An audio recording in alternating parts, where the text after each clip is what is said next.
So starting off our subject of this character, Adoniram Judson, if you ever read his name and you wondered how to pronounce it, there's really not an authoritative way to say it. Most historians and commentators will say Adoniram. I come across an audio book that I was reading recently and it was Adoniram, and it kept jarring me every time the audio reader would say Adoniram. It felt so awful. So I'm going to stick with Adoniram. It's kind of the popular way to say it, but if you're a bit of a Hebrew scholar and you have a very distinct way of saying it, you go for your life. So Psalm 22, just as a side point to that, it's a biblical name. There was a courtier officer under King Solomon, recorded in Kings, who helped to organize the trade and the slave class for King Solomon's construction of the temple and the advancement of the city of Jerusalem. That's where the name came from.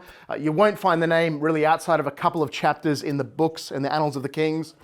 Psalm 22, verse 27 to 28 says this: "All the ends of the earth shall remember and turn to the Lord, and all the families of the nations shall worship before you. For kingship belongs to the Lord, and he rules over the nations."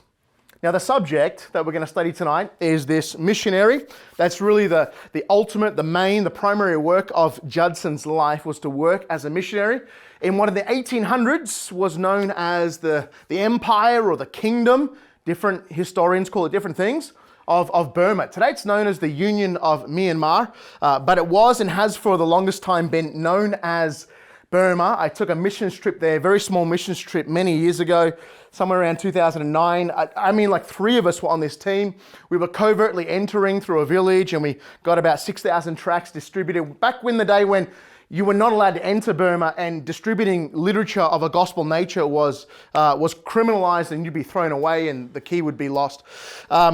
I remember I was walking over this bridge, this kind of village crossing, and we're trying to be very covert, and there's this big sign over this very ad hoc border, and I'd been telling my team, we're going to Burma, we're going to preach Christ in Burma, and I thought nothing of it, and we're walking across this bridge, and this sign in English said, "Welcome to the Union of Myanmar," and my friend stopped me and said, "What happened to Burma?" I'm like, "No, it's been known as Burma for hundreds of years, and then about 30, 40 years ago, it changed its name, but it is very much still that particular country."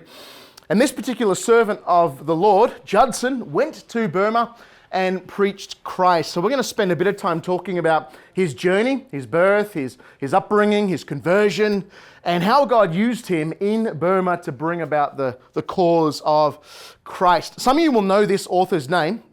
He wrote extensively on the subject of prayer. How many of you read or heard the name E.M. Bounds? All right, that's very good. A few of you and a few others that are like, yeah, maybe. E.M. Bounds is a very famous author from the late 1800s that wrote on prayer. He wrote a tribute to Judson, and this is the words of Bounds. He calls him Dr. Judson. Side point, Judson would have deeply regretted him being called Dr. Judson because Judson had conferred on him from Brown University a Doctor of Divinity as an honorary doctorate, and Judson despised that, rejected it, wrote to the university, take it away, but his whole life everyone referred to him as Dr. Judson, but Judson was very, very sensitive to that. Nonetheless, Bound says, "Dr. Judson impressed an empire for Christ and laid the foundations of God's kingdom with imperishable granite in the heart of Burma. He was successful, Judson, one of the very few men who mightily impressed the world for Christ. Many men of greater gifts and genius and learning than Judson have made no such impression.